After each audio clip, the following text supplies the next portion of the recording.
Today we're going to make a recipe that is going to be so healthy for your brain and your heart.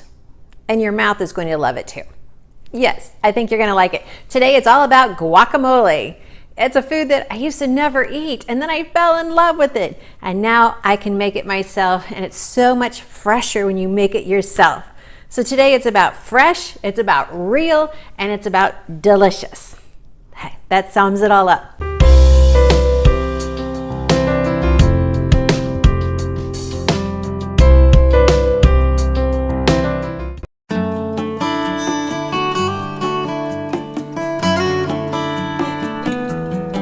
I'm Annette Reeder, the Biblical Nutritionist, and I'm on mission because I want to share with you God's recipe for excellent health. Because God loves you, and because of that, I'm here in my kitchen welcoming you in so we can enjoy how to make guacamole together. You ready? Now, before I get started, don't forget down below, you can subscribe to this channel and you can hit that bell next to it, and that'll notify you every time we post new videos, and we have about 3 to 4 new videos every single week. And it's all about me teaching you or joining you in learning how to cook healthy, how to cook delicious food, and how to recognize God's love. But we do more than cooking. We do a lot of teaching about God's biblical word as well. Okay, let's get started. So what I want to do is, I learned some good tricks on making guacamole. I've already chopped up my onion. Now I'm going to go ahead and put some lime juice on my onions. And while I'm mixing up the other ingredients, it's going to help them to become a little bit fermented, and just the flavor is going to release that much quicker. So I'm going to go ahead and squeeze my lime juice. So you want about a half of a medium-sized onion chopped up. We are going to be using a food processor, a hand food processor. So they don't have to be chopped super fine because it will do the work for us. And I'm going to go ahead and just kind of slice up my garlic so it can get immersed in the lime juice as well. So just going to mix that up. Now these limes are really tiny, so I think I'm going to go ahead and add another one. These are like super tiny. Guacamole, when you make it yourself, your kitchen's gonna smell really good. There we go. Delicious, delicious. If you have a party to go to, or you have a special event, definitely take some fresh homemade guacamole. Okay, we're gonna let that sit. Now we're going to get our avocados ready. This is our blender we're going to be using. I use this with just a lot of small dishes, small recipes. It's just handy, and I love it. It came with my immersion blender. So if you buy an immersion blender that has the extra tools with it, such as this, it is worth every penny. I'm just going to remove that seed. You can also do it by squeezing the avocado. And now I'm just going to scoop the avocado into my food processor. I could have chopped it up like I do a mango. I could have done this a couple different ways, but this works really well. We're going to use 2 avocados. And I forgot to tell you, we're making mango guacamole. Not just regular guacamole, mango guacamole. But what we're going to show you is that you can make the same recipe without the mango. Or you can make the same recipe with pineapple or peach. There's no limit to what you can do with guacamole. All right, there's our first guacamole, our first avocado sliced up. Now an avocado, you know when they're ripe because you can press in on them. A lot of times in the grocery store, they're really hard. And so they're definitely not ripe. So just bring them home, let them sit on the counter a couple days, and they will get ripe just in time for you to use. If you have not watched my avocado video at the grocery store, I'm gonna put a link to that. Oops, I got a little peeling in that one. I'm gonna put a link to that down below because that was a fun video teaching you all about the health benefits of avocado and how to buy them in the store. So I think you're gonna like that. It's a very entertaining video. All right, so this is my second avocado. And we're also going to put an ingredient in my guacamole that you may not see in other recipes, besides the mango.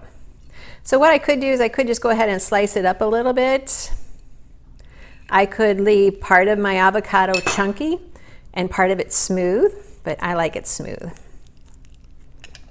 There we go. We're just going to add this avocado in. And voila. Okay. Let me go ahead and put some salt on that so it can help to begin releasing the flavor of the avocados as I blend them up.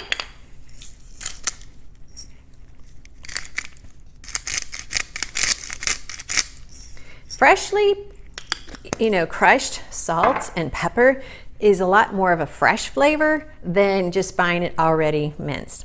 Now I'm also going to throw in some parsley, and I brought this out too. I wanted to show you this. I still have green onions. So I'm just going to dice this up and we're going to throw this in as well. Okay, I'm going to put the lid on and we're going to mix this up, and then I've got some other ingredients I want to add.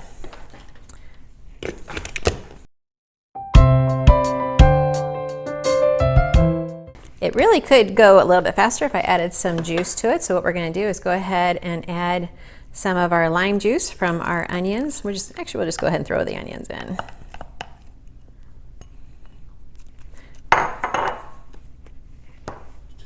Okay. And then I have 2 more ingredients to add, and one of them may surprise you. We have a beautiful creamy guacamole, and I like my guacamole I like it creamy versus chunky. So you can kind of see, let me show you here. We have, doesn't that look good? Now we're going to add one of my favorite ingredients.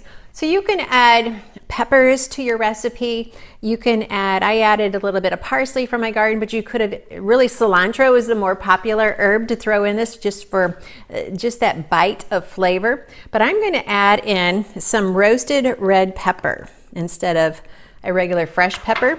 I actually canned this back in 2015. So it's been a few years. And that's the beauty of canning. I can put food, that year I had so many peppers that were just given to me by several farmers that I just started canning roasted red peppers knowing I would use them sometime. Now I'm going to add the good ingredient, the mango guacamole. And that might be a little bit extra mango on that one.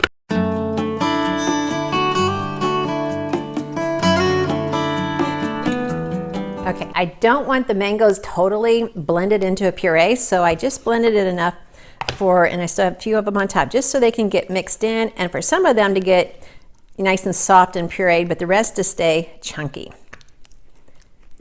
Okay, just finished mixing that in. And this is going to be so good.